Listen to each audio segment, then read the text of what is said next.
যখন এই ইহুদির দালাল মৌলবীরা বেরিয়েছে, যেই মৌলবীরা বলে যে পীরি মুরিদি বলতে কোনো শরীয়তে জিনিস নাই। নাউজুবিল্লাহ বলবেন না? এই জোরে বলেন না নাউজুবিল্লাহ। তাহলে যে নাম দিয়েছে আহলে হাদিস আর বলছে পীরি মুরিদি করা হারাম। আমি আজকের এই পবিত্র উরুস মুবারক থেকে দুইজন হুজুর সৈয়দ আখতারুল কাদরি রহমাতুল্লাহ আলাইহির যোগ্য তিনজন শাহজাদা এখানে উপস্থিত আছেন।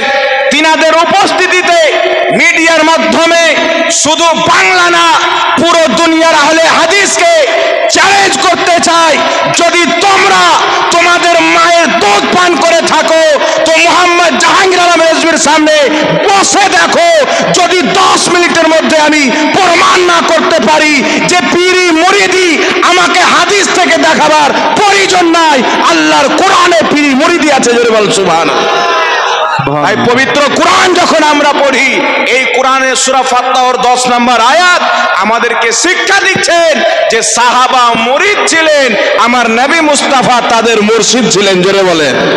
সূরা মুমতাহিনার 12 নম্বর আয়াত যখন পড়ি, সাহাবাগণের স্ত্রী আমার নবী মুস্তাফার হাতে পর্দার আড়াল থেকে বায়াত গ্রহণ করেছেন। তারপরে যখন আমরা হাদিস পড়ি, আবু বকর সিদ্দিকের হাতে ওমর ফারুক বায়াত করেছেন, হযরতে আলীর হাতে হযরতে তালহা বায়াত করেছেন। আর ইতিহাস সাক্ষী আছেন সাইয়্যিদিনা ইমামে হুসেন রাদিয়াল্লাহু তাবারাক ওয়া তাআলা আনহু, তিনাকে যখন কুফাবাসীরা শত শত চিঠি পাঠালো, হুজুর আপনি আসেন, আপনার হাতে আমরা মুরিদ হয়ে যাব। ইমামে হুসেন রাদিয়াল্লাহু তাআলা আনহু তিনি পীরি মুরিদি করতেন। তিনি কুফাতে যখন গেলেন, তিনার সঙ্গে ধোঁকা দেওয়া হয়েছিল, কিন্তু ওই চিঠিগুলি সাক্ষী দেয় যে ইমামে হুসেনও পীরি মুরিদিতে বিশ্বাসিত ছিল। জোরে বল সুবহানাল্লাহ। তাই নবী পাক পীরি মুরিদি করেছেন, সাহাবা পীরি মুরিদি করেছেন, আহলে বাইতে আতহার পীরি মুরিদি করেছেন, বাগদাদের গাউসে আজম নিজেই পীরের মুরিদ, ইমামে আজম আবু হানিফা নিজেই পীরের দরবারের লোক, হযরতে সাইয়্যিদিনা দাতা আলী হুজবেরি রাহমাতুল্লাহ আলাইহি নিজে পীরের দরবারের লোক, হযরতে জুনাইদ বাগদাদি পীরের দরবারের লোক, খাজা মুঈনুদ্দিন চিশতি পীরের মুরিদ, নিজামউদ্দিন আউলিয়া পীরের মুরিদ, কুতুবউদ্দিন বখতিয়ার কাকি পীরের মুরিদ। এই ভারত উপমহাদেশ না, পুরো দুনিয়াতে যত আল্লাহর ওলি আছে সবাই পীরি মুরিদিতে বিশ্বাসিত ছিল। জোরে বল সুবহানাল্লাহ। তাই যারা পীরের হাতে মুরিদ হয়, পীরদেরকে সম্মান করে, হক্কানি পীরদের দামানের সঙ্গে জড়িত থাকে, এদের ইসলাম হচ্ছে মুস্তাফার ইসলাম, এদের ইসলাম হচ্ছে কোরআনের ইসলাম, এদের ইসলাম হচ্ছে বুখারী মুসলিম হাদিসের ইসলাম, এদের ইসলাম হচ্ছে আহলে বাইতের ইসলাম, এদের ইসলাম হচ্ছে সাহাবার ইসলাম, এদের ইসলাম হচ্ছে তাবেঈনের ইসলাম, এদের ইসলাম হচ্ছে ইমাম মুহাদ্দিস ফুকাহায়ে কিরামের ইসলাম। আর যারা পীরি মুরিদিকে হারাম বা নাজায়েজ প্রমাণ করতে চায়, আল্লাহর কসম খেয়ে বলি, এদের ইসলাম কোরআন হাদিসের ইসলাম না, এদের ইসলাম হলো আমেরিকার ইসলাম, ইসরায়েলের ইসলাম। তাহলে আপনারা কোনটা ইসলাম নেবেন? কোরআনের ইসলাম নেবেন না আমেরিকার ইসলাম নেবেন? হাদিসের ইসলাম নেবেন না আমেরিকার ইসলাম নেবেন? হাদিসের ইসলাম আমাদেরকে বলে নবী হচ্ছেন ঈমানের জান। পীর ও মুর্শিদগণ আমাদেরকে আল্লাহ আল্লাহ রাসূলের সঠিক পরিচয় দিবেন। এটা আল্লাহ পাকের দেওয়া ইসলাম বলছেন, রাসূলের ইসলাম বলছেন। কিন্তু আমেরিকার ইসলাম বলছে মুহাম্মাদের মোহাব্বত মুসলমানের অন্তর থেকে বের করো, বড় নবীর সম্মান বড় ভাইয়ের মতো করতে হবে। নবী মরে মাটির সাথে মিশে গেছে, নবী আমাদের মতন মাটির তৈরির মানুষ, নবী গায়েব জানে না, নবীকে পিঠ পিছনের খবর ছিল না। তো যারা ওয়াহাবি মতবাদে বিশ্বাসিত আমেরিকার ইসলাম প্রচার করে, যারা নবী মুস্তাফার আদমে বিশ্বাসিত, সাহাবার শরীয়তে বিশ্বাসিত, তারা দুনিয়ার কোনো দালালের ইসলাম প্রচার করে না, মুস্তাফা জানে রহমতের ইসলাম প্রচার করে। জোরে বলেন সুবহানাল্লাহ। তাই আপনাকে সুন্নি হয়ে থাকতে হবে, আর আহলে সুন্নাত ওয়াল জামাতের মাসলাকে আলা হযরতকে কঠোরভাবে ধরে রাখতে হবে। এই মাসলাকে যদি চলে আসেন, আপনার ইমানে কোনো জং লাগবে না। আকীদাতে কোনো ভেজাল হবে না। কারণ সুন্নিদের একটি কোনো আকীদার মধ্যে সাররা পরিমাণে কোনো মায়ের লাল ত্রুটি দেখাইতে পারেনি, কিয়ামত পর্যন্ত পারবে না। তাই ভারতের ইতিহাস জমিন আসমান সাক্ষী রয়েছে, যখন সুন্নিদের সঙ্গে ওয়াহাবিদের মোকাবিলা হয়েছে, প্রত্যেকটা মুনাজরাতে আমার আল্লাহ মুস্তাফার ওসিলায় সুন্নিদেরকে জয়দান করেছেন। বল সুবহানাল্লাহ। আল্লাহ তাবারাক ওয়া তাআলা আমাদের সকলকে এই পবিত্র মাহফিলে কবুল করেন, বলেন আল্লাহুম্মা আমিন। আপনাদের সম্মুখে আমি একটা মাসআলা ক্লিয়ার করতে চাই। আচ্ছা বলেন তো, আমাদের নবী শেষ নবী না আমাদের পরে নবী হবে? কারা কারা বিশ্বাস রাখেন যে আমাদের পরে কোনো নবী আসবেন না, জন্ম নিবেন না? হাত তুলেন তো। আমাদের নবীর পরে জন্ম নিবেন না, এটা যারা বিশ্বাস রাখেন কোন নবী আমাদের নবীর পরে নতুন নবীর জন্ম হতে পারে না, এই আকীদা যারা রাখেন হাত তোলান, হাত তুলেন। মাশাআল্লাহ রাখেন। আচ্ছা বলেন তো, আল্লাহ পাক কোরআন পাকে বলেছেন মাকানা মুহাম্মাদুন আবা আহাদিম মির রিজালিকুম ওয়ালাকির রাসূলুল্লাহি ওয়া খাতামান নবিয়্যিন। আল্লাহ বলছেন আমার মুহাম্মদ সাল্লাল্লাহু আলাইহি ওয়াসাল্লাম তোমাদের মধ্যে কোনো ব্যক্তির পিতা না, ওয়ালাকির রাসূলুল্লাহ উনি একজন আল্লাহর রাসূল, ওয়া খাতামান নবিয়্যিন এবং সমস্ত নবীর শেষ নবী, ইনার পরে কোন নবী কিয়ামত পর্যন্ত জন্ম নিবে না। জোরে বলেন সুবহান। আর একটু জোরে বলেন না সুবহানাল্লাহ। তাহলে কি বুঝতে পারা গেল?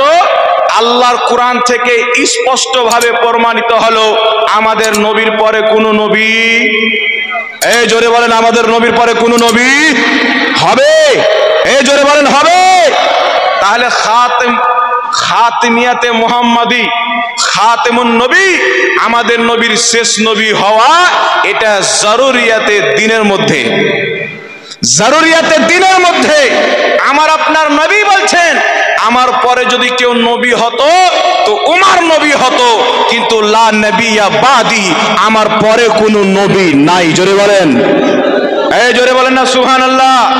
তাহলে আমাদের নবী শেষ নবী কোরআন হাদিস থেকে অসংখ্য দলিল দ্বারা প্রমাণিত। এটি প্রত্যেক সাহাবার ইজমা, প্রত্যেক তাবির ইজমা, প্রত্যেক ইমামের ইজমা, প্রত্যেক আহলে বাইতের ইজমা, প্রত্যেক মুস্তাহিদিনের ইজমা, প্রত্যেক ফুকাহায়ে কিরামের ইজমা, সমস্ত উম্মতের ঐক্যমত ইজমাই আকীদা হলো মুস্তাফা জানে রহমতের পরে কোন নবীর জন্ম হবে না। যদি কেউ বলে যে আমাদের নবীর পরে নতুন নবী জন্ম নিতে পারে, ওই ব্যক্তি মুসলমান মুসলমান হবে।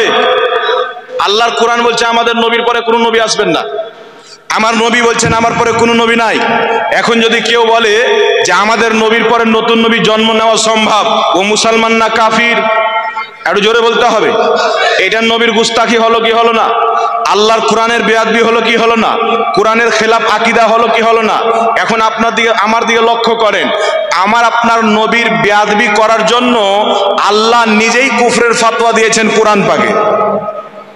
তাফসিরে তাবারের মধ্যে একটি হাদিস শুনেন, সাইয়েদনা আব্দুল্লাহ ইবনে আব্বাস রাইসুল মুফাসসিরিন রাদিয়াল্লাহু তাবারাক ওয়া তাআলা আনহুমা, তিনার থেকে হাদিস বর্ণিত।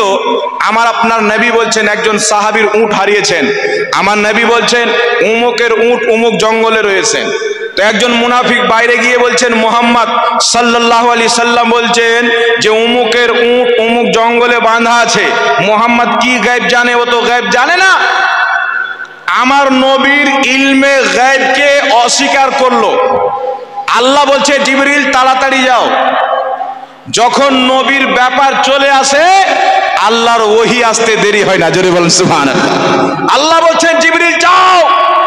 একজন মুনাফিক কালমা পড়নে वाला, দাড়ি রাখনে वाला, আমার নবী মুস্তাফার ইলমকে, ইলমে গায়েবকে, আমি আল্লাহ যে আমার নবীকে ইলমে গায়েব দিয়েছি, আল্লাহ পবিত্র কোরআন, এই পবিত্র কোরআন পাক সূরা জিন আয়াত নাম্বার 26 এবং 27 এর মধ্যে বলছেন আলিমুল গায়বি ফালা ইযহিরু আলা গায়বিহি আহাদান ইল্লা মান ইরতাদা মির রাসূল।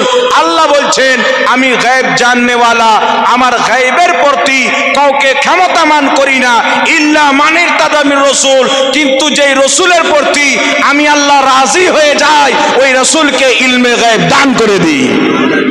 এই জোরে বলবেন না? ইল্লা মান ইরতাদা মির রাসূল, কিন্তু যেই রাসূলের প্রতি আমি সন্তুষ্ট হয়ে যাই, রাজি হয়ে যাই, ওই রাসূলকে আমি ইলমে গায়েব দান করি। আরেকটি কোরআন পাকের দলিল, পবিত্র কোরআন সূরা আলে ইমরান আয়াত নাম্বার 179, আল্লাহ পাক বলছেন, মা কানাল্লাহু লিইতলাকুম আলাল গায়বি ওয়ালাকিন্নাল্লাহা ইয়াস্তাবি মির রাসূলিহি মাইয়াশা। আল্লাহ বলছেন, হে সর্বসাধারণ, তোমরা কি এটা মনে করো যে আমি আল্লাহ যাকে তাকে ইলমে গায়েব দিয়ে দেব? না, আমি আল্লাহ বেছে নি আমার রাসূলগণের মধ্যে, নবীগণের মধ্যে যেই রাসূলকে চাই, যেই নবীকে চাই, ওই নবীকে আমার গায়বের প্রতি ক্ষমতামান করে দিয়ে। জোরে বল সুবহানাল্লাহ। তাহলে কি বোঝা গেল?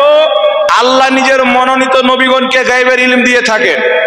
আল্লাহ নিজের মনোনীত নবীগণকে, রাসূলগণকে গায়বের ক্ষমতা দান করেন, গায়বের জ্ঞান দান করেন, গায়বের ইলম দান করেন। তাই নবী শব্দের অর্থই হলো আল্লাহর ইলহামে গায়বের খবরদাতা, গায়বের সংবাদদাতা। তাই আল্লাহ বলছেন, ওয়ামা হুয়া আলাল গায়বি বেদানিন, আমার নবী গায়বের কথা বলতে, গায়বকে প্রকাশ্য করতে কৃপণতা করে না। তাই আমাদের ইমাম বলছেন, আমাদের আলা হযরত বলছেন, ইমাম আহলে সুন্নাত বলছেন, और कोई गायब क्या तुमसे नेहा हो भला, जब ना खुदा ही छुपा तुम पे करोड़ों दरो। सुभान अल्लाह। जोरे बोलबो ना सुभान अल्लाह। তাহলে আল্লাহ নবীগণকে গায়েব দিয়ে থাকেন, এটা কোরআন থেকে প্রমাণিত। এইবার এই মুনাফিক নবীর ইলমে গায়েবকে অস্বীকার করলো। আল্লাহ পাক তার উপরে কি ফতোয়া দিল?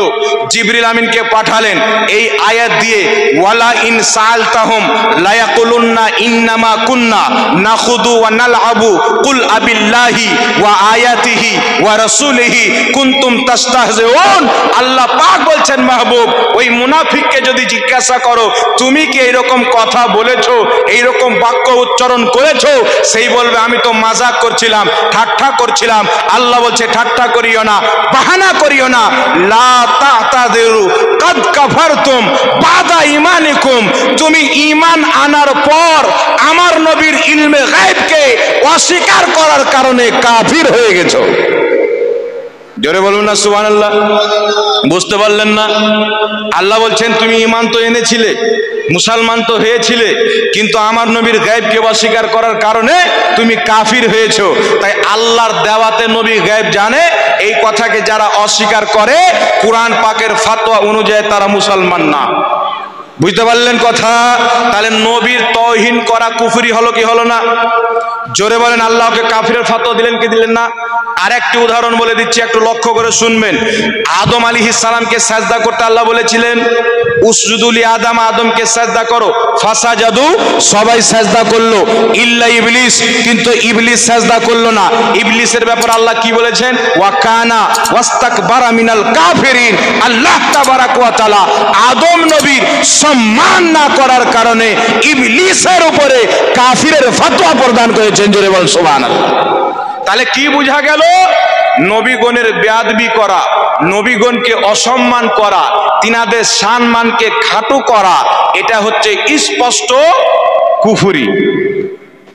এইগুলি কথা আপনাকে কেন বললাম? আমাদের নবী শেষ নবী, কেউ যদি অস্বীকার করে মুসলমান থাকবে? এই জোরে বলেন, মুসলমান থাকবে? পাকিস্তানের গোলাম আহমদ কাদিয়ানি নিজেকে নবী দাবি করেছিল। দেওবন্দি, আহলে হুদুস, ওয়াহাবি, আহলে সুন্নাত ওয়াল জামাত সবাই মিলে গোলাম আহমদ কাদিয়ানির উপরে এবং তার মান্যকারীদের উপরে কাফিরের ফতোয়া দিয়েছে।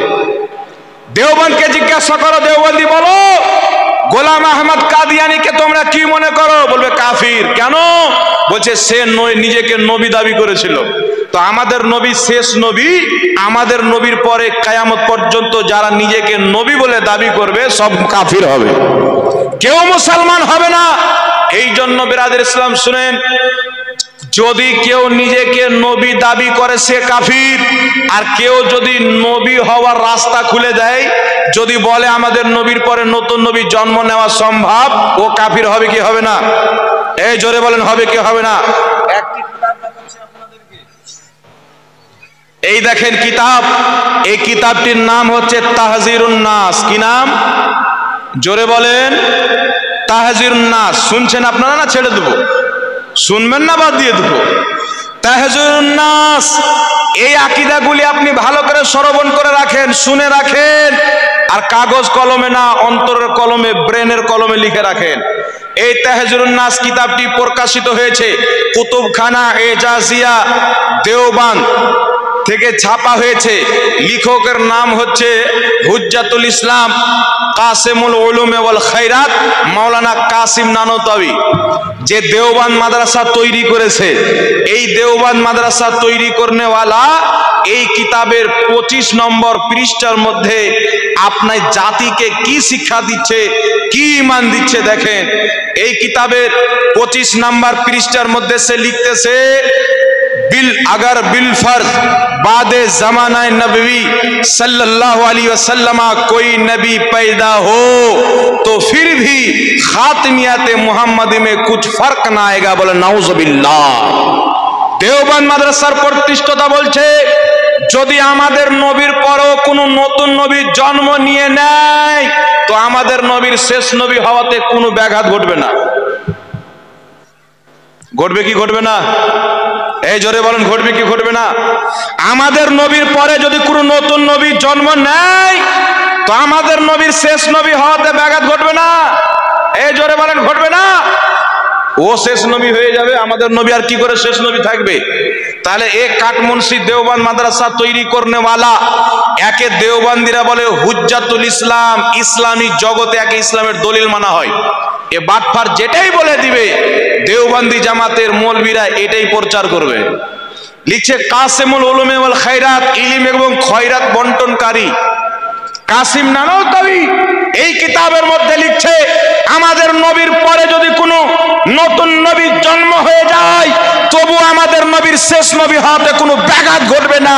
এই কথাটা কোনো মুসলমান বলতে পারে? এই জোরে বলেন, বলতে পারে?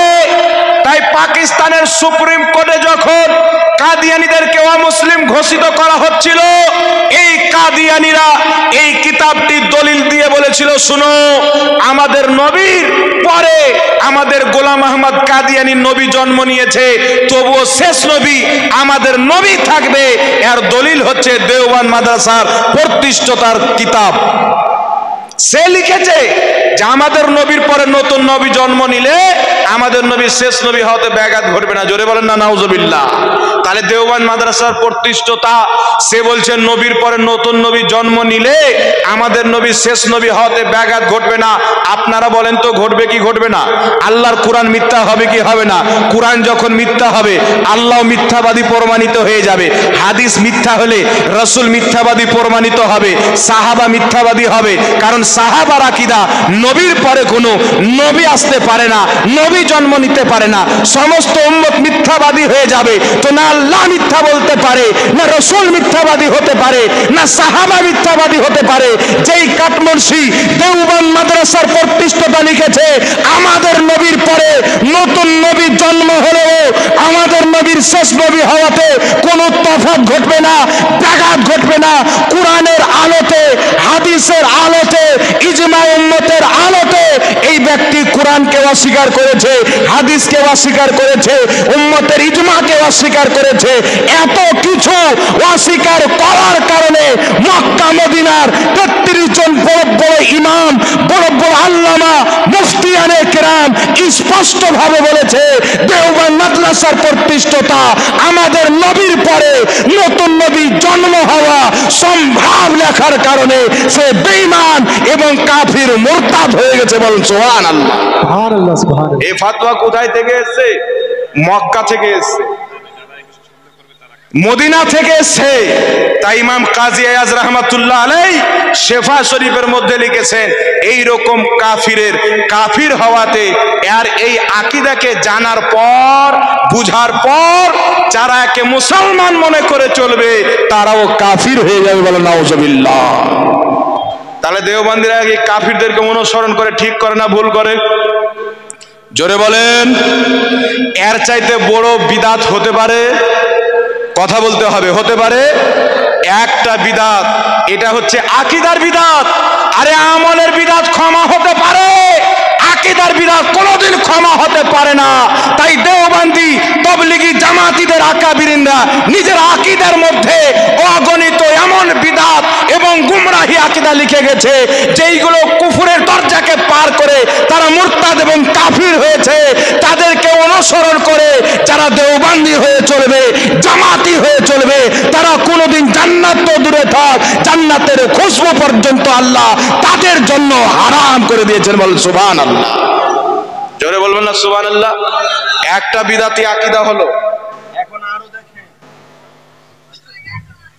এই দেখেন কিতাব, এই কিতাবটির নাম হচ্ছে ফাতাওয়া রশিদিয়া। লেখকের নাম হচ্ছে রশিদ আহমদ গাঙ্গুহি, যিনি তাবলিগি জামাত প্রতিষ্ঠিত করেছেন ইলিয়াস কান্ধেওয়ালি তার পীর। এই কিতাবের আপনার পৃষ্ঠা নাম্বার 92, পৃষ্ঠা নাম্বার 92 এর মধ্যে কি লিখছে দেখেন। এই কিতাবের পৃষ্ঠা নাম্বার 92 এর মধ্যে স্পষ্ট লিখছেন, সাবিত হুয়া কে কিস দাখিলে তহতে কুদরতে বারি তালা জাল্লা ওয়া আলা হে কিউ না হো ওয়া হুয়া আলা কুল্লি শাইইন কাদির। জোরে বলেন নাউজুবিল্লাহ। এ বলছে প্রমাণ হলো যে মিথ্যা বলা আল্লাহর কুদরতে রয়েছে। আল্লাহ মিথ্যা বলতে পারে, আর কেন মিথ্যা বলতে পারবে না? ওয়া হুয়া আলা কুল্লি শাইইন কাদির। আল্লাহ প্রত্যেক জিনিসের উপরে কুদরত রাখে, তো মিথ্যাও বলতে পারে। জোরে বলেন নাউজুবিল্লাহ। এই জোরে বলবেন না নাউজুবিল্লাহ। ওয়া হুয়া আলা কুল্লি শাইইন কাদির।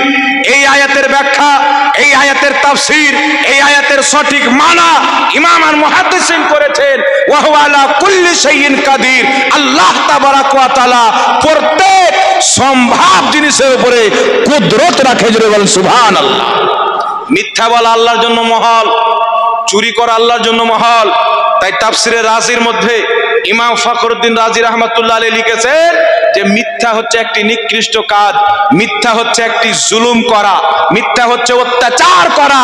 তো যেই ব্যক্তি আল্লাহর ব্যাপারে আকীদা রাখবে, আল্লাহ মিথ্যা কথা বলতে পারে, সে আল্লাহকে মিথ্যুক বলল, আল্লাহ তাবারাক ওয়া তাআলাকে জালিম বলতে চাইলো, অত্যাচারী বলল। আর আল্লাহর ব্যাপারে এই রকম আকীদা রাখনেওয়ালা শরীয়তের দৃষ্টিতে স্পষ্ট কাফির। এই রকম কাফির হওয়াতে যারা সন্দেহ পোষণ করবে, তারাও কাফিরের অন্তর্ভুক্ত হয়ে যাবে। বলেন নাউজুবিল্লাহ। জোরে বলবেন না নাউজুবিল্লাহ। একটু জোরে বলেন না নাউজুবিল্লাহ। আপনাদের কি বিশ্বাস আল্লাহ মিথ্যা বলতে পারে? কথা বলেন, আল্লাহ মিথ্যা বলতে পারে? তাহলে যেই ব্যক্তি বলেছে আল্লাহ মিথ্যা বলতে পারে, এর মুরিদের তৈরি করা তাবলিগি জামাতে যাওয়া যাবে? ওদেরকে সালাম করা যাবে? এটাতে আমি পরে আসছি। দুইটা বিদাতি আকীদা হলো। কত জঘন্যতম বিদাতি আকীদা দেখেন। নিজের পাও থেকে নিয়ে মাথা পর্যন্ত বিদাত, আর আমাদের সওয়াবের কাজগুলি নবীর তাজিমকে বিদাত বলে। বলেন নাউজুবিল্লাহ। দুটি হলো। এখন আরেকটি দেখেন, এই দেখেন আশরাফ আলী থানভীর চটি কিতাব। এই কিতাবের নাম হচ্ছে হিফজুল ঈমান। এই কিতাবের পৃষ্ঠা নাম্বার 8 এর মধ্যে আশরাফ আলী থানভী কি লিখছেন দেখেন। মুসান্নিফ হযরত মাওলানা মোহাম্মদ আশরাফ আলী থানভী সাহেব। আশরাফ আলী থানভী কিতাবের লেখক। এই কিতাবটি ছাপা হয়েছে কুতুবখানা আশরাফিয়া রশিদ কোম্পানি দেওবন্দ থেকে কিতাবটি ছাপা হয়েছে। এই কিতাবের 8 নম্বর পৃষ্ঠার মধ্যে কি লিখছে দেখেন। আমার আল্লাহ বলছেন কি জানেন? ওয়া আল্লামাকা মা লাম তাকুন তাআলাম ওয়া কানা ফাদলুল্লাহি আলাইকা আযীমা।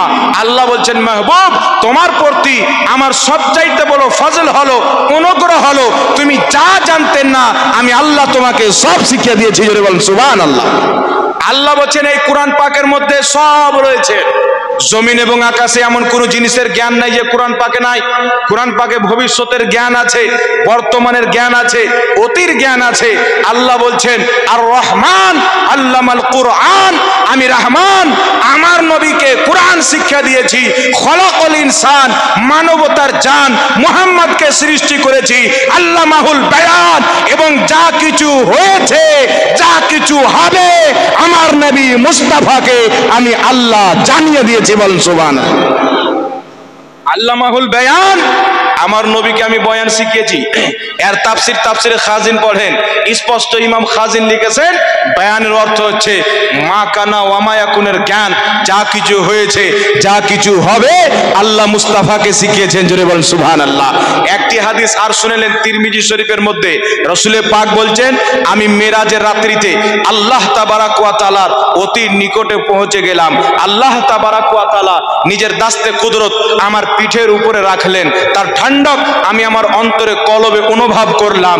আল্লাহ তাবারাক ওয়া তাআলার দাস্তে কুদরত আমার পিঠে রাখলেন, তাজাল্লালি কুল্লু শাইইন ওয়া আরাফতু, প্রত্যেক বস্তু আমার প্রতি উজ্জ্বল হয়ে গেল। ওয়া আরাফতু, প্রত্যেক বস্তুকে আমি রাসূল চিনে নিলাম। জোরে বলেন সুবহানাল্লাহ। সবকে চিনে নিলাম।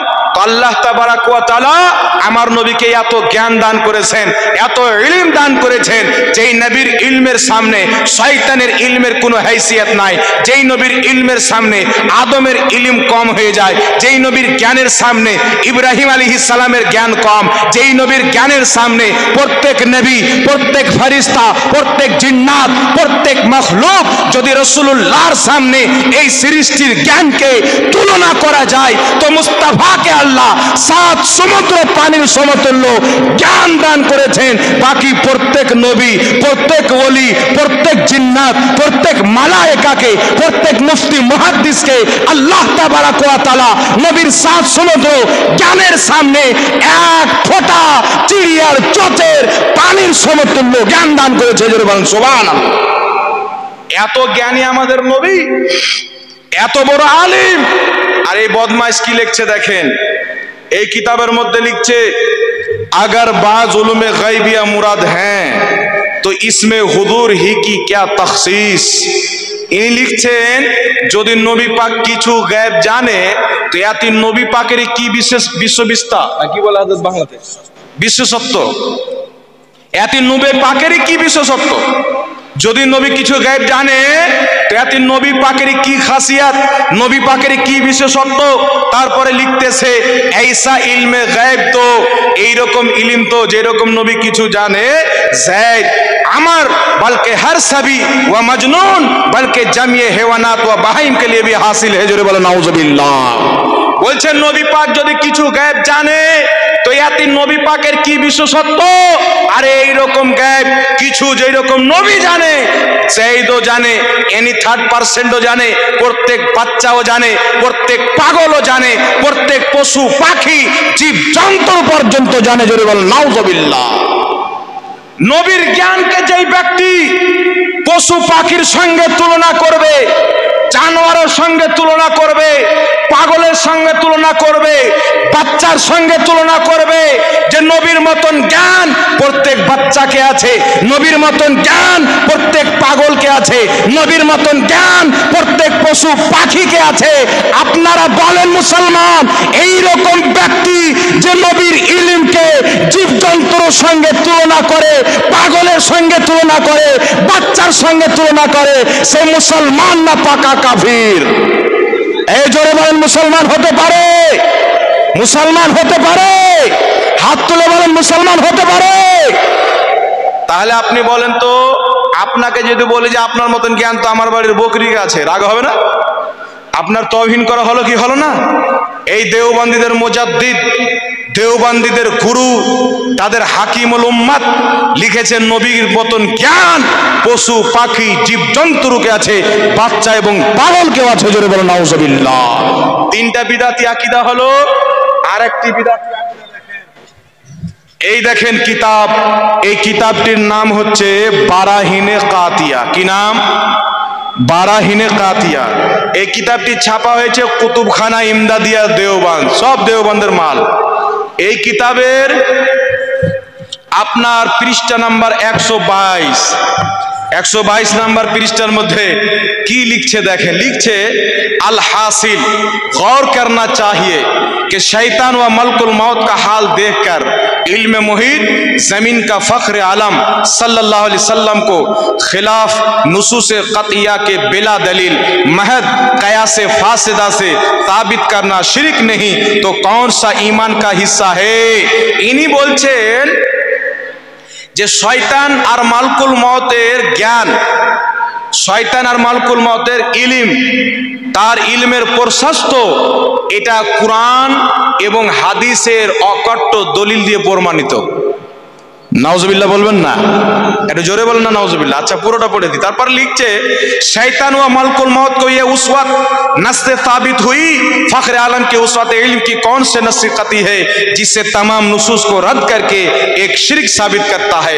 এখানে লিখতেছে যে শয়তান এবং মালকুল মউতের জ্ঞান যে বেশি আর জ্ঞানের প্রশস্ততা, এটা কুরআন এবং হাদিসের অকট্ট দলিল থেকে প্রমাণিত। কিন্তু মুস্তাফা করিম সাল্লাল্লাহু আলাইহি সাল্লামের ইলমের প্রশস্ততার, ইলমের বেশি হওয়ার দলিল কুরআন এবং হাদিসে কোথাও নাই। বলেন নাউজুবিল্লাহ। কেউ যদি এটা কিয়াস করে যে শয়তানের যখন এত ইলম শয়তানকে আল্লাহ দিয়েছে, তো আমাদের নবী তো আল্লাহর হাবিব, নবীর সামনে শয়তানের ইলম তো কোনো হাইসিয়ত রাখে না। তো যেই ব্যক্তি নবী মুস্তাফার জ্ঞানের দলিল খুঁজে পায় না, শয়তানের জ্ঞানের দলিল কুরআন হাদিসে পায়, ওর ঈমান আছে? এই জোরে বলেন ঈমান আছে? এখানে স্পষ্ট বলেছে শয়তান এবং মালকুল মউতের জ্ঞান বেশি, এটা কুরআন হাদিসের অকট্ট দলিল দ্বারা প্রমাণিত। কিন্তু আমাদের নবীর জ্ঞান যে বেশি, এর কোনো দলিল কুরআন হাদিসে নাই। জোরে বলেন নাউজুবিল্লাহ। কেউ যদি কিয়াসের মাধ্যমে এটা প্রমাণ করতে চায়, তো বলছে এটা কিয়াসে ফাসিদ আছে, সাবিত করাটাই হচ্ছে শিরক। কেউ যদি বলে যে শয়তানের যখন এত ইলম আছে, তো আমার নবীর কেন থাকবে না, তো বলছে এইভাবে বলাটাই শিরক। মানে শয়তানের জ্ঞান বেশি, এটা মানা ঈমান, আর নবীর জ্ঞান শয়তানের চাইতে বেশি, এটা মানা শিরক। নাউজুবিল্লাহ বলবেন না? একই কথাটা ভুল বলেছে। এ শয়তানের উত্তরসূরি, শয়তানের মান্যকারী, শয়তানের মুত্তাবে, শয়তানের তারিফ করেছে। আহলে সুন্নাত ওয়াল জামাত মুস্তাফার গোলামি করে, সব সমাতে মুস্তাফার তারিফ করে। জোরে বলেন সুবহানাল্লাহ। তাহলে যেই ব্যক্তি শয়তানের জ্ঞানকে বেশি বলে নবীর জ্ঞানকে কম বলবে, ওর ঈমান থাকবে? এই জোরে বলেন ঈমান থাকবে? কটা আকীদা দেখলেন? 4টা আকীদা। এই কিতাবটি রশিদ আহমদ গাঙ্গোহীর অনুমতিতে খলিল আহমদ আম্বেঠি লিখেছেন। এই কিতাবই লিখেছে নবীকে পিঠ পিছনের জ্ঞান ছিল না। তো 4টা আকীদা বললাম। আমাদের নবীর পরে নতুন নবীর জন্ম হতে পারে, দেওবন্দের আকীদা। আমাদের নবীর চাইতে শয়তানের জ্ঞান বেশি, দেওবন্দের আকীদা।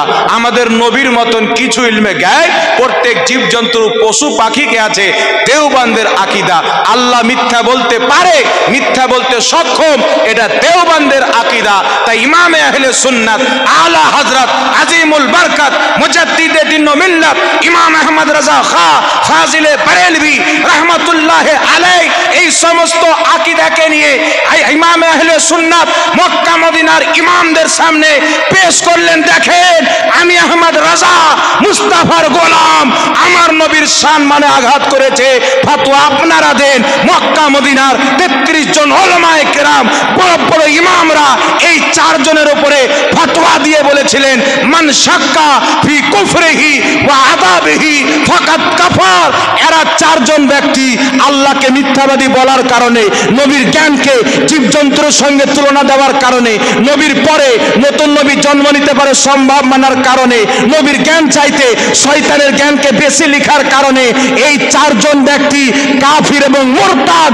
এদের কাফির হওয়াতে, এদের আকীদাকে জানার পরে যারা সন্দেহ করবে, এদেরকে মুসলমান মনে করে এদেরকে অনুসরণ করে চলবে, তারাও শরীয়তের দৃষ্টিতে স্পষ্ট কাফির হয়ে যাবে। বলেন নাউজুবিল্লাহ।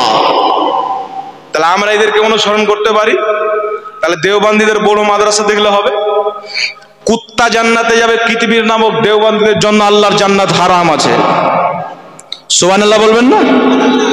আল্লাহর জান্নাত হারাম আছে। আল্লাহ বলবে, আইসো তুমি আমাকে মিথ্যাবাদী বলেছো, আমার জান্নাতে যাও। লাগছে যে আল্লাহকে মিথ্যাবাদী বলবো, জান্নাতে যাবে? আরে আবু জেহেলেরও বিশ্বাস ছিল যে যে খোদা হয়, আল্লাহ হয়, স্রষ্টা হয়, ও মিথ্যা বলে না। এটা হিন্দুদেরও আকীদা, ইহুদিদেরও আকীদা, আর উলামায়ে দেওবন্দের আকীদা। হিন্দুদের আকীদা চাইতে খারাপ, খ্রিস্টানদের আকীদা চাইতে খারাপ, নাসারাদের আকীদা চাইতে খারাপ। দুনিয়ার সব চাইতে জঘন্যতম আকীদা যদি এই জমিনের মাটিতে কওরির থাকে, তো দেওবন্দি তবলিগীদের আকাবিরিনদের আছে। তাই আমি তাদেরকে এই পবিত্র উরুস মুবারক থেকে আমি বুঝাইতে চাই, ভাই তোমরা যদি মুসলমান হয়ে থাকতে চাও, ঈমানকে বাঁচাতে চাও, দেওবন্দি জামাতকে তালাক দিয়ে গুস্তাখে রাসূলের কাতার থেকে নিজেকে সরিয়ে দিয়ে হুজুর মুর্শিদি সৈয়দ শাহ আখতারুল কাদরির দরবারে চলে এসো, উনার দামানে কারামে আহলে সুন্নাত ওয়াল জামাতে মান্যকারী হয়ে যাও, জান্নাত আল্লাহ তাবারক ওয়া তাআলা তোমার কদমে করে দিবে। বল সুবহানাল্লাহ। নারে তাকবীর, নারে রিসালাত, নারে হায়দারি, নারে গাউস, নারে মাওলা, খিদিরপুর দরবার শরীফ, খিদিরপুর দরবার শরীফ, নারে তাকবীর, নারে রিসালাত। যারা এইরকম কথা লিখে এই কিতাবগুলি আপনাদের ছেলেকে পড়াবে ওদের মাদ্রাসা, এদের মাদ্রাসায় ছেলে দেওয়া জায়েজ আছে? এই জোরে বলেন জায়েজ আছে? আপনার ছেলেকে বেঈমান বানাবে। কওরের আত্মীয় স্বজন যদি দিয়ে থাকে, খবরদার, আল্লাহর কসম খেয়ে পবিত্র স্টেজ থেকে আমি বলতেছি, আপনার যদি ঈমান চলে যায় আমার কিছু আসবে না, যাই না, তবে আমার দায়িত্ব, যেহেতু আমি একজন ছোট্ট একটা আলিম মৌলবি, তাই সত্যটা আপনার সামনে বলা, এটা আমাদের দায়িত্ব। কারণ নবী পাক আমাদেরকে নিজের ওয়ারিস বলেছেন, আমার দায়িত্ব আপনাকে সহিটা বলে দেওয়া। তাই কেউ যদি নিজের সন্তানকে দিয়ে থাকেন বা কওরের আত্মীয় স্বজন যদি দিয়ে থাকে, তাদের সামনে আকীদাগুলি পেশ করেন, আর খবরদার তারাকে হটিয়ে দেন। তারা নিজের এই আকীদাকে গোপনে রাখার জন্য, এই আকীদাকে লুকিয়ে রাখার জন্য মিলাদকে বিদআত বলে, কিয়ামকে নাজায়েজ বলে। আজকের এই মাহফিল থেকে আমি চ্যালেঞ্জ করতেছি, এই বাংলার মাটিতে কোন দেওবন্দি জামাতে এমন কোন মৌলবি কোন মা জন্ম দেয়নি যে মিলাদ এবং কিয়ামকে হারাম প্রমাণ করতে পারে। আরে শোন, তোমরা কি বলবে? আজ থেকে ৫০০ বছর পূর্বে ইমাম ইবনে হাজার আসকালানি নিজের কিতাব মাওলুদুল কবিরের মধ্যে স্পষ্ট ফতোয়া দিয়েছেন, কিয়াম করা, মিলাদ করা এটা মুস্তাহাব, সওয়াবের কাজ। জোরে বলেন সুবহানাল্লাহ। সুবহানাল্লাহ, সুবহানাল্লাহ। তোমাদের মতন আমরা আজকের কাঠমুর্শিদের বানানো দিন মানি না, আমরা ইমামদের দিনকে মানি, মুহাদ্দিসিনদের দিনকে মানি, সাহাবার দিনকে মানি। তাই ইমামদের ফতোয়া মিলাদুন নবী পালন করা সওয়াব, কিয়াম করা সওয়াব।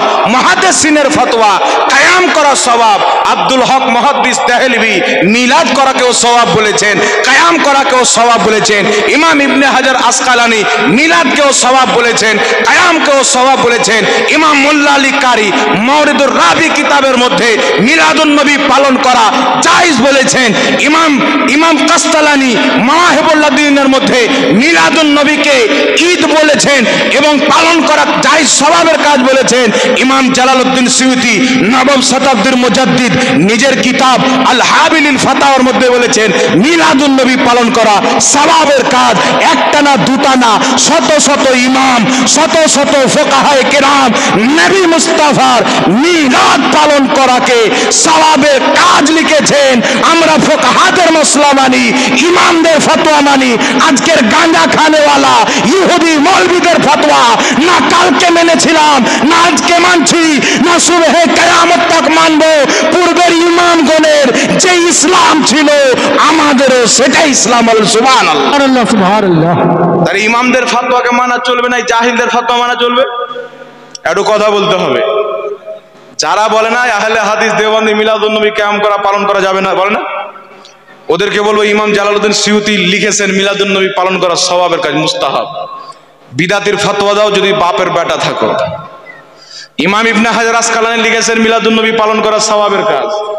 যদি এক বাপের হালালি সন্তান থাকো, আহলে হাদিস বিদাতির ফতোয়া লাগাও। ইমাম মোল্লা আলী কারির উপরে ফতোয়া লাগাও, ইমাম জাওজির উপরে ফতোয়া লাগাও, ইমাম কস্তালানির উপরে ফতোয়া লাগাও। আপনার অসংখ্য ইমাম যারা মিলাদুন নবীকে জায়েজ বলেছেন, তাদের উপরে এদের ফতোয়া দেওয়ার ক্ষমতা নাই। সুন্নিদেরকে পাচ্ছে, অনলাইনে বসে পাচ্ছে, ফতোয়া মেরে দিচ্ছে। সামনে সামনে বসার ক্ষমতা হয়নি, আর কিয়ামত পর্যন্ত হবে না। কারণ আহলে সুন্নাত ওয়াল জামাতের কাছে শের ছিল, আছে, কিয়ামত পর্যন্ত এই জামাতে আল্লাহ কাউকে না কাউকে সুন্নিয়াতের শের বানাবে। জোরে বলুন সুবহানাল্লাহ। যাই হোক ব্রাদার ইসলাম, আরেকটি কিতাব দেখেন, এই কিতাবটির নাম হচ্ছে আল ইমদাদ। এটা মোটামুটি 35-40 বছর পূর্বের, এটা নতুন। এটার মধ্যেও ওই একই কথা আছে, এটার মধ্যেও আছে। এই কিতাবের 35 নম্বর পৃষ্ঠার মধ্যে, আমি ইবারতটা পড়ছি না যেহেতু অল্প সময় নাকি হাজরাত, শুধু আর মা হাসালটা বলে দিচ্ছে আর সারমর্ম। এই কিতাবে আশরাফ আলী থানভীর একজন মুরিদ বলছে যে আমি রাত্রে স্বপ্নতে কলমা পড়ছি লা ইলাহা ইল্লাল্লাহ মুহাম্মদ রাসূলুল্লাহ। তো মুহাম্মদ রাসূলুল্লাহ বের হয় না, বের হচ্ছে লা ইলাহা ইল্লাল্লাহ আশরাফ আলী রাসূলুল্লাহ। বলে নাউজুবিল্লাহ। তো বলছে স্বপ্নতে আবার পড়ছি লা ইলাহা ইল্লাল্লাহ মুহাম্মদ রাসূলুল্লাহ, তো আবার বলছে আশরাফ আলী রাসূলুল্লাহ। এই করতে করতে বেচারার ঘুম ভেঙে গেল। বলছে ঘুম ভাঙার পরে আমি তো স্বপ্নতে কলমা ভুল পড়েছি, ভাবছি এইবার সঠিক পড়ি, আবার পড়ছে লা ইলাহা ইল্লাল্লাহ মুহাম্মদ রাসূলুল্লাহ। তো মুহাম্মদ রাসূলুল্লাহর জায়গাতে বের হচ্ছে আশরাফ আলী রাসূলুল্লাহ। বলে নাউজুবিল্লাহ। তারপরে বলছে কলমা শরীফ তো আমার মুখ দিয়ে ভুল বের হচ্ছে, দুরূদ শরীফ পাঠ করি। তো দুরূদ শরীফ লিখছে, এখানে দুরূদ শরীফ লিখছে আল্লাহুম্মা সাল্লি আলা সাইয়্যিদিনা ওয়া নাবিয়্যিনা ওয়া মাওলানা আশরাফ আলী। হে আল্লাহ তুমি দুরূদ নাজিল করো, দুরূদ পাঠাও আমাদের সরদার, আমাদের নবী, আমাদের লিডার আশরাফ আলী থানভীর উপরে। বলে নাউজুবিল্লাহ। তো যে আশরাফ আলী থানভীকে নিজের নবী বানিয়ে নিয়েছেন যে দেওবন্দি, ওরা আমাদের নবীর জন্য কিয়াম করবে? এই জোরে বলেন, আমাদের নবীর মিলাদ পালন করবে? ওদের তো নবী আলাদা। তো কাদিয়ানি যদি গোলাম আহমদ কাদিয়ানিকে নবী বলে কাফির হয়, তো দেওবন্দি আশরাফ আলী থানভীকে নবী লিখে তাকে মুসলমান বলে মুসলমান থাকবে না কাফির হবে? এই কথা বলেন কি হবে? তাই বেরাদের ইসলাম, এদের থেকে ঈমান বাঁচিয়ে রাখবেন। এদের মাদ্রাসায় চাঁদা দেওয়া চলবে? এই আকীদাটি ভালো আকীদা না খারাপ আকীদা? এই জোরে বলেন ভালো না খারাপ? হাত উঠিয়ে বলেন এই আকীদা খারাপ না ভালো? তাহলে এই খারাপ আকীদা যারা পোষণ করে তাদের জন্য আমার নবীর ফতোয়া যেটা ওটা মানবেন। মিশকাতের মধ্যে হাদিস। হ্যাঁ, অনেক মা বোন আমি শুনেছি এখানকার ওখানে চাঁদা দেয়, ওখানে যে চাঁদা দিবে তারাও জাহান্নামে যাবে, তারাও জাহান্নামে যাবে। তাই নিজে চাঁদা দিবেন না, নিজের মা বোনকে নিষেধ করবেন। আর শুনেন, এই রকম আকীদা রাখার কারণে এরা বদ আকীদা, খারাপ আকীদা পোষণকারী। এদের ব্যাপারে আমার নবী বলেছেন ওয়ালা তু জালিসুহুম, এদের পাশে বসিও না। ওয়ালা তু আকিলুহুম, কিছু এদের সঙ্গে খেও না। ওয়ালা তু শারিবুহুম, কিছু পান করিও না। এরা যদি অসুস্থ পড়ে যায় দেখতে যেও না, মরে যদি যায় মাটি দিতে যেও না। ইয়া রাসূলুল্লাহ কেন যাও না? নবী পাক বলছে যে আল্লাহকে মিথ্যাবাদী বলে গালি দিয়েছে, আমার জ্ঞানকে গরু ছাগলের সঙ্গে তুলনা দিয়েছে, আমার জ্ঞানকে শয়তানের চাইতে কম বলেছে, আমার পরে নতুন নবী জন্ম হওয়া সম্ভব বলেছে, আশরাফ আলী থানভীর নামের কলমা তৈরি করেছে, দরুদ তৈরি করেছে। তোমরা যারা তাদেরকে সালাম করবে, তাদের সঙ্গে উঠা বসা করবে, তাদের সঙ্গে খাওয়া দাওয়া করবে, তাদের সঙ্গে বিটি লাওয়া দাওয়া করবে, মনে রাখিও তারা যেই জাহান্নামে তোমরাও সেই জাহান্নামে যাবে। তো আমরা জাহান্নামে যেতে চাই? এই জোরে বলেন জাহান্নামে যেতে চাই? এইরকম আকীদা রাখনেওয়ালা আপনার আল্লাহকে গালি দিয়েছেন, যে আল্লাহ আপনাকে চোখ দিয়েছেন, মুখ দিয়েছেন, হাত দিয়েছেন, ব্রেন দিয়েছেন, বুদ্ধি দিয়েছেন, বাপ মা দিয়েছেন, বেটা বেটি দিয়েছেন, জমিন জায়গা দিয়েছেন, সুন্দর পীর দান করেছেন, সেই রব্বুল আলামিনকে যে মিথ্যাবাদী যে দেওবন্দীদের আকীদা বলে, তাদের মাদ্রাসায় দান দিয়ে আপনি আল্লাহর বন্ধু হবেন না দুশমন হবেন? এই কথা বলেন কি হবেন? তাই নিজের ঈমানকে বাঁচিয়ে রাখেন, নিজের ছেলে মেয়ের ঈমানকে বাঁচিয়ে রাখেন। আমি যুবক ভাইদেরকে বলবো, যুবক ভাই, এখানে হক্কানি জাইয়্যিদ আলিমে দ্বীন রয়েছেন, দেখেন ওনার লেখা কিতাব। আল্লাহু আকবার। আমি পড়েছি অনেক আলিম উলামা কিতাব লেখেন, কিন্তু এই কিতাব ভিন্ন কিতাব। একেবারে সহি হাদিসের আলোতে, সহি হাদিস দিয়ে, দলিল দিয়ে, কুরআন পাকের আয়াত দিয়ে হুজুর সৈয়দি মুর্শিদি আপনার মুফতি মুস্তারশিদ আল কাদরি মাদ্দাজিল্লাহুল আলী, তিনি কিতাব দলিল দিয়ে লিখেছেন। ইনি একজন যোগ্য মুফতি, আপনাদের সামনে ইনার বাপ আপনাদেরকে অস্ত্র দিয়ে গেছেন, ইনার দামানকে ধরে রাখেন, ইনশাআল্লাহ আপনার ঈমান কিয়ামত পর্যন্ত বরবাদ হবে না। বলেন সুবহানাল্লাহ। তাই এগুলো যাদের আকীদা বলেন তো ওরা ভালো মানুষ না খারাপ? হ্যাঁ, আবু জেহেল কি মিটিং এর ঘর বানায়নি? আবু জেহেল কি মিটিং করেনি? বড় বড় আপনার সংগঠন তৈরি করেনি, এদের মাদ্রাসা হচ্ছে কুফর এবং বিদআত প্রচার করার মেশিন, ফ্যাক্টরি, নবীর দুশমন তৈরি করার ফ্যাক্টরি। তাই কেউ যদি সুদ খায় কোনো অসুবিধা নাই, জেনাখোরের কোনো অসুবিধা নাই, মদ পান করেছে কোনো অসুবিধা নাই, নবীকে দাঁড়িয়ে সালাম দিলে কুত্তার মতন ভাদর মাসের পাগলা হয়ে যায়। একটা প্যাটলা কুকুর আছে দেখবেন ইউটিউবে, কওমে লুত, চোরের বেটা চোর, ওই মানহুস বলছে ক্যামের বয়স হলো 150 বছর। এত বড় মিথ্যা কথা স্টেজ থেকে বলে, তাহলে যাদের আকীদা আল্লাহ মিথ্যা বলতে পারে ওরা সত্য কথা বলবে? এ কথা বলে সত্য কথা বলবে? তাই ইউটিউব থেকে, গুগল থেকে, ফেসবুক থেকে, ইনস্টাগ্রাম থেকে, টুইটার অ্যাকাউন্ট থেকে, হোয়াটসঅ্যাপ থেকে এদের যদি বক্তব্য চলে আসে একদম ফাটাং করে ডিলিট করে দিবে। খবরদার শুনবেন না। যদি বক্তব্য শুনতে হয় আহলে সুন্নাত ওয়াল জামাত সুন্নি আলেমদের বক্তব্য শুনবেন, আপনার ঈমানও বেঁচে থাকবে, আকীদাও বেঁচে থাকবে। জোরে বলেন সুবহানাল্লাহ। বুঝতে পেরেছেন আমার কথা? একটি আকীদা অনেক আছে, এরা যত আল্লাহ আল্লাহ রসুলের তৌহিন করেছে ইহুদি খ্রিস্টানও করেনি, হিন্দুরা শিরিক করেও অত ক্ষতি করতে পারেনি যত এই দেওবন্দিরা করেছে। এই কিতাবটির নাম সিরাতে মুস্তাকিম, লেখকের নাম ইসমাইল দেহলভি, ছাপা হয়েছে দারুল কিতাব দেওবন্দ ইউপি। দেওবন্দীদের সবচাইতে বড় বুজরুগ এবং আহলে হাদিসরাও একে মানে। দুই শ্রেণী, আহলে হুদুস আর দেওবন্দ। এ বন্দ এবং হুদুস সবারই বুজরুগ। সে নিজের কিতাব পৃষ্ঠা নাম্বার 148 মধ্যে কি লিখছে দেখেন। 148 নাম্বার পৃষ্ঠার মধ্যে আমার আপনার নবী আকায়ে দো জাহাঁ রহমাতুল্লিল আলামিন সাল্লাল্লাহু তাআলা আলাইহি ওয়াসাল্লামের কিভাবে তৌহিন করছে দেখেন। বলছে जिना के वसवसे से, माने नमाजेर मध्य आलोचना करছে, जिना के वसवसे से अपनी बीवी की मुजामअत का ख्याल बेहतर है और शेख या इसी जैसे और बुजुर्गों की तरफ खवा जनाबे रिसालत माआब ही हो, अपनी हिम्मत को लगा देना अपने बैल और गधे की सूरत में मुस्तगर्क होने से बुरा है। बोले नाउजुबिल्लाह। বলছেন নামাজের মধ্যে জিনার চাইতে স্বামী স্ত্রীর সহবাসের স্মরণ চলে আসা উত্তম, কিন্তু কোন পীর বা কোন আল্লাহর ওলি বা আমাদের নবী মুহাম্মদ রাসূলুল্লাহ সাল্লাল্লাহু আলাইহি ওয়াসাল্লামের স্মরণ যদি নামাজে চলে আসে তো নিজের গরু নিজের গাধার স্মরণে ডুবে যাওয়ার চাইতে নিকৃষ্ট হলো নবীর স্মরণ আসা এবং পীরের স্মরণ আসা। বলে নাউজুবিল্লাহ। নবীর স্মরণ আসলে নামাজ হবে না, শিরিক। গরুর স্মরণ আসলে নামাজ হয়ে যায়, ছাগলের স্মরণ চলে আসলে নামাজ হবে। একটি বুখারীর হাদিস বলছি, আবু বকর সিদ্দিক রাদিয়াল্লাহু তাআলা আনহু নামাজ পড়াচ্ছেন, আমার নবী হুজরা থেকে বেরিয়ে আসলেন। আমার আপনার নবীকে দেখে আবু বকর সিদ্দিক নামাজের অবস্থায় মুসাল্লা থেকে একটু পিছিয়ে গেলেন। আমার নবী বললেন আবু বকর নামাজ পড়াও, আবার একটু পিছিয়ে গেলেন। নবী বলছেন নামাজ পড়াও, আবু বকর পিছিয়ে গেলেন। আমার নবী মুসাল্লাতে গিয়ে নামাজ পড়ালেন। আবু বকর সিদ্দিককে আমার নবী বলছেন আবু বকর তোমাকে তো আমি অনুমতি দিলাম, নামাজ কেন পড়ালে না? আবু বকর সিদ্দিক রাদিয়াল্লাহু তাআলা আনহু বলছেন ইয়া রাসূলুল্লাহ, আবু কুহাফার বেটার কি মাজাল যে মুহাম্মদে আরবি যিনি আদমের ইমাম, ইব্রাহিমের ইমাম, সমস্ত নবীর ইমাম, তিনি থাকতে আমি আবু বকর মুসাল্লাতে কি করে থাকতে পারি? জোরে বলেন সুবহানাল্লাহ। আমার নবী বললেন আবু বকর তুমি নামাজের মধ্যে, আমি নামাজের বাইরে। নামাজের বাইরে আমাকে দেখে আমার সম্মানে তুমি পিছিয়ে গেছো, তোমার নামাজ হয়নি।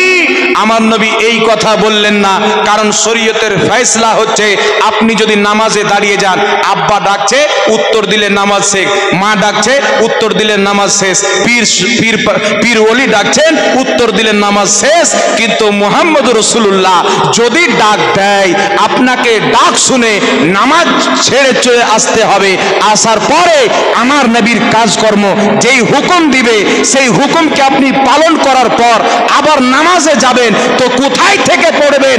শরীয়ত বলছে যেখান থেকে নামাজ ছেড়েছিল সেখান থেকে আবার চালু করবে, সাজদা সহ করার প্রয়োজন নাই। কারণ মুস্তাফার কথা শোনা মানে হচ্ছে আল্লাহর ইবাদতে থাকা। বলবেন না সুবহানাল্লাহ? এটা শরীয়ত বলছে। নবীর জন্য উযু করা পানি আনছেন নামাজের মধ্যে আছে, নবী পাককে সালাম দিচ্ছেন, নামাজের মধ্যে আছেন।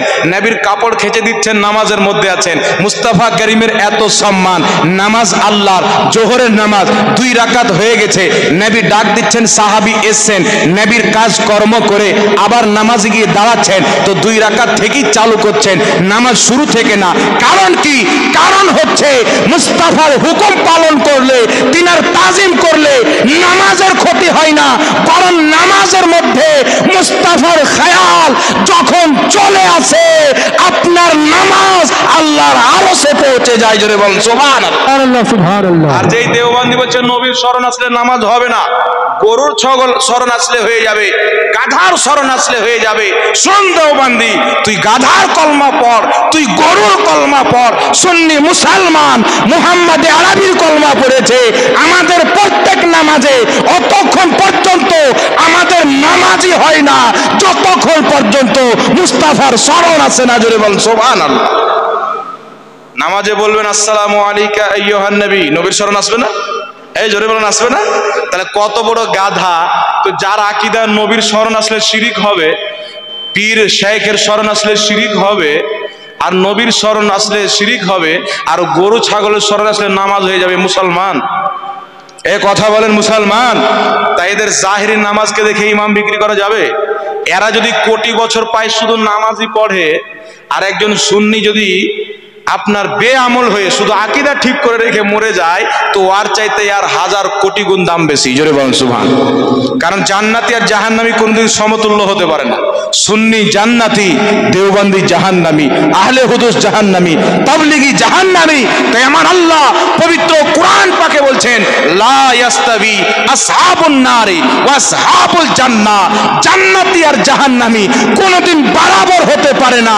ওয়াহাবি নবীর দুশমন আলাদা, নবীর আশিক মাননেওয়ালা, সুন্নি নবীর গোলাম আলাদা। জোরে বলেন সুবহানাল্লাহ। তাহলে সুন্নিয়াতের উপরে কায়েম থাকতে হবে কি হবে না বাবজি? তো পীর মানার ফল জানেন, আপনার ঈমান বেঁচে থাকবে, আপনার আকীদা বেঁচে থাকবে। তাই নিজে পীরের হাতে মুরিদ হয়েছেন, নিজের সন্তানকে মুরিদ করান। পীরের হাতে মুরিদ হওয়া এটা হচ্ছে সুন্নাতে কাদিমা মুস্তামেরা, বহুত বড় একটি গভীর, বহুত বড় সুন্নাতি আমল, যেটা আমার নবী সাল্লাল্লাহু আলাইহি সাল্লামের প্রতি নাজিল হনেওয়ালা ডাইরেক্ট কোরআন থেকে প্রমাণিত। একটু জোরে বলেন না সুবহানাল্লাহ। আচ্ছা, এখন কিছু জাহিল বেরিয়েছে, বুঝতে পারছে, বলছে ইয়া নবী বললে নবীকেও অপমান করা হলো, ইয়া নবী মানে এই নবী। বাংলাদেশে একটা সুপারহিট জাহিল আছে, আব্দুর রাজ্জাক বিন জাহিল তার নাম, শুনেছেন? এ বলছে যে কোনো গরিব মানুষ যদি বাজারে গিয়ে বড় মাছ কিনে তো ও জান্নাতে যেতে পারবে না, আর কোনো ধনী মানুষ গিয়ে যদি ছোট মাছ কিনে তো ও জান্নাতে পারবে না। ধনী মানুষকে বড় মাছ কিনতে হবে, আর ছোট মানুষ গরিব মানুষকে ছোটই মাছই কিনতে হবে। এই মশলা কোথায় পেল? ওকে জিজ্ঞাসা করেন কোথায় পেলেন, তো বললো আমার আব্বা আমার মায়ের কাছে রাত্রি 12টার পর শুনেছে। জি, কোনো কিতাবের মধ্যে নাই। এত বড় জাহিল। একে জিজ্ঞাসা করা চেয়ে বলছে যে গাভীর পেশাবে পুরো চাদরকে ডুবিয়ে দেন, গায়ে দিয়ে নামাজ পড়েন, নামাজ হয়ে যাবে। এ নামাজ পড়বে না, নামাজের মধ্যে কাবাডি খেলবে, আল্লাহ পাকই জানে। এর এত মূর্খতে ভরা বক্তব্য আছে, অনেক বক্তব্যতে আর কুফুর লাজিম আছে। তাই এরকম বেঈমানের বক্তব্য থেকে নিজের ঈমান বাঁচাতে হবে কি হবে না? এই শয়তানের ব্যাটা একটা আছে মুন্সি টাইপের, বলছে ইয়া নবী মানে এই মোহাম্মদ, এই মোহাম্মদ। আমি পুরো দুনিয়ার আহলে হাদিসকে চ্যালেঞ্জ করছি, তোমরা যদি তোমাদের বাপের হালাল জাদা সন্তান থাকো তো ইয়া নবীর অর্থ এই মোহাম্মদ যদি দাখিয়ে দাও 5 লাখ টাকা আমি তোমাকে পুরস্কার দেবো। 5 লাখ টাকা পুরস্কার দেবো। কোনো বাপের বেটা জন্ম হয়নি দেখা। ইয়া নবীর অর্থ এটা না, ইয়া নবীর অর্থ ওটা যেটা ইয়া আইয়ুহান নবীর অর্থ। জোরে বলেন সুবহানাল্লাহ। কারণ শারহে জামির মধ্যে লেখা আছে ইজা ক্বালা ইয়া রাজুলু ফা মা'নাহু কা মা'না ইয়া আইয়ুহার রাজুল। ইয়া রাজুল বলে যে অর্থ হয়, ইয়া আইয়ুহার রাজুল বলে একই অর্থ হয়। ইয়া আইয়ুহার রাজুল বলে যে অর্থ হয়, ইয়া রাজুল বলে একই অর্থ হয়। ইয়া আইয়ুহান নবীর অর্থ যেটা, ইয়া নবীর সেটাই অর্থ। ইয়া নবীর অর্থ যেটা, ইয়া আইয়ুহান নবীর সেটাই অর্থ। ইলমে নহের গ্রামার অনুযায়ী, কায়দা অনুযায়ী ইয়া নবী বলা আল্লাহর কোরআনের তরিকা ইয়া আইয়ুহান নবী। জোরে বলেন সুবহানাল্লাহ। আচ্ছা, একটা কথা বলি, যেই দেওবন্দি বলে, যেই ওয়াহাবি লামাজাবি ফারাজি বলে যে ইয়া নবী বলে নবীকে অপমান করা হয়, তাহলে ইয়া নবী বললে যদি অপমান হয়, অপমান করা হয়, বেয়াদবি করা হয়, তাহলে ইয়া আল্লাহ বললে আল্লাহর তো বেশি বেয়াদবি হবে, হবে না? নবী বড় না আল্লাহ বড়? এই কথা বলেন। আল্লাহ হচ্ছে সৃষ্টিকর্তা, নবী হচ্ছে সৃষ্টি। আল্লাহ সৃষ্টি করনেওয়ালা, আল্লাহ মাবুদ, নবী বান্দা। আল্লাহ ইবাদতের যোগ্য আর নবী ইবাদত করনেওয়ালা, আল্লাহকে সাজদা করনেওয়ালা। সেই নবীকে যদি ইয়া নবী বললে বেয়াদবি হয়, তো ইয়া আল্লাহ বলে আহলে হাদিস এবং দেওবান্দি তাদের ফতোয়া অনুযায়ী তারা আল্লাহর বেয়াদবি, আল্লাহর বেয়াদব, তারা আল্লাহর বেয়াদবি করে তাদের ফতোয়া অনুযায়ী। তাহলে আল্লাহর যারা বেয়াদবি করবে মুসলমান না বেঈমান? তো এমন ফতোয়া দিচ্ছে ওরা নিজেই বেঈমান প্রমাণিত হয়। ইয়া নবী বললে বেয়াদবি হয়, পাগলা কুত্তা, তো ইয়া আল্লাহ কেন বলছিস? ভাত খেয়ে মানুষ হয়েছিস না গাঁজা খেয়ে? এই জোলহাদের থেকে নিজের ইমানকে বাঁচিয়ে রাখবেন। এরা হচ্ছে পাকা জাহিল, গলগলে জাহিল।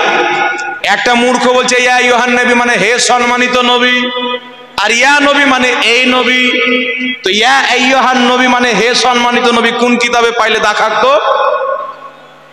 ওর বাপও দেখাইতে পারবে না, কারণ ইয়া আইয়ুহান নবীর বাংলা অনুবাদ হলো হে নবী, জোরে বলেন সুবহানাল্লাহ। উর্দু অনুবাদ হলো এই নবী। এরকম ইয়া নবীর বাংলা অর্থ হচ্ছে হে নবী, আর উর্দু অর্থ হচ্ছে এই নবী, জোরে বলেন সুবহানাল্লাহ। দুটার অর্থ এক। মানুষকে বোকা বানার জন্য এরাই হলো ঢং করছে।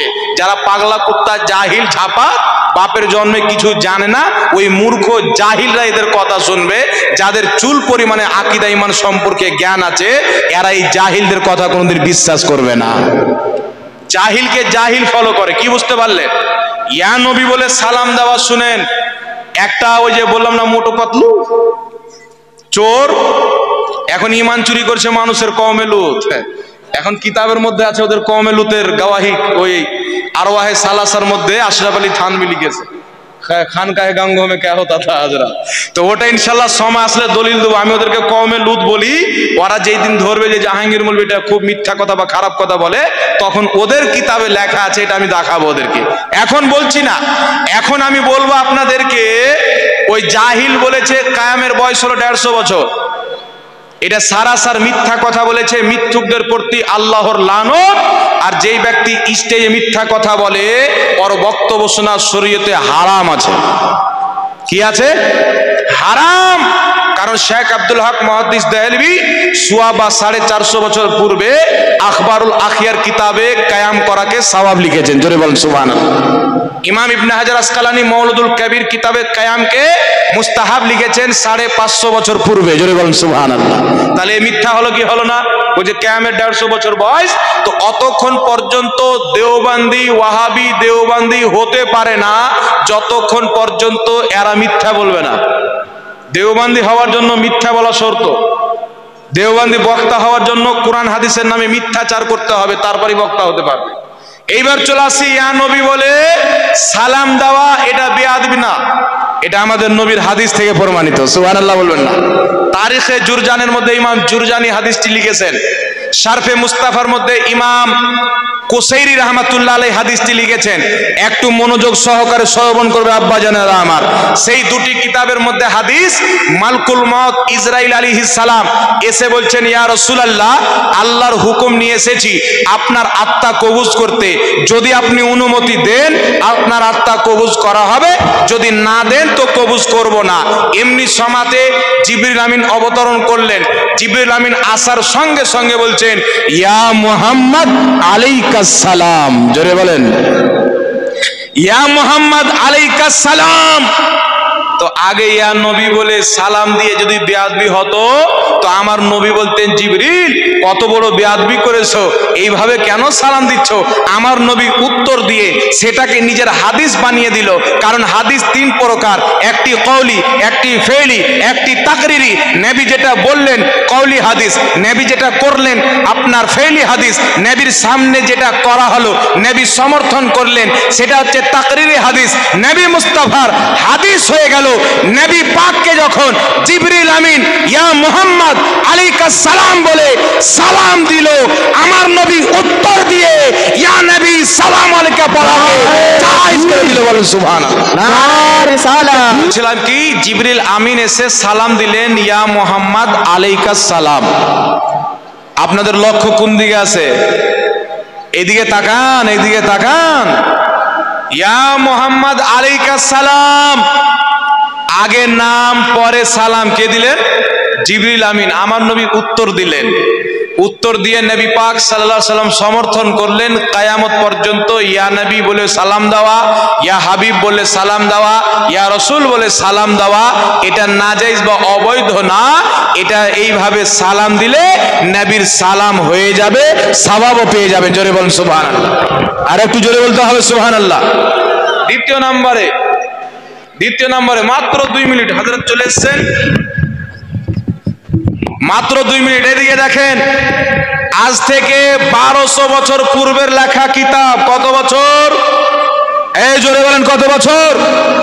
কমবেশ 1200 বছর পূর্বের ইমাম সামারকান্দি রাহমাতুল্লাহ আলাইহি নিজের কিতাব আত-তানবিহুল গাফিলিন বিহাদিসে সাইয়্যিদুল মুরসালিন, এই কিতাবের মধ্যে তাশাহুদের বয়ান করতে গিয়ে লিখছেন, আসসালামু আলাইকা আইয়ুহান নবী, ইয়ানি ইয়া আহমদ আলাইকা সালাম, ইয়া নবী সালামু আলাইকা। জোরে বল সুবহানাল্লাহ।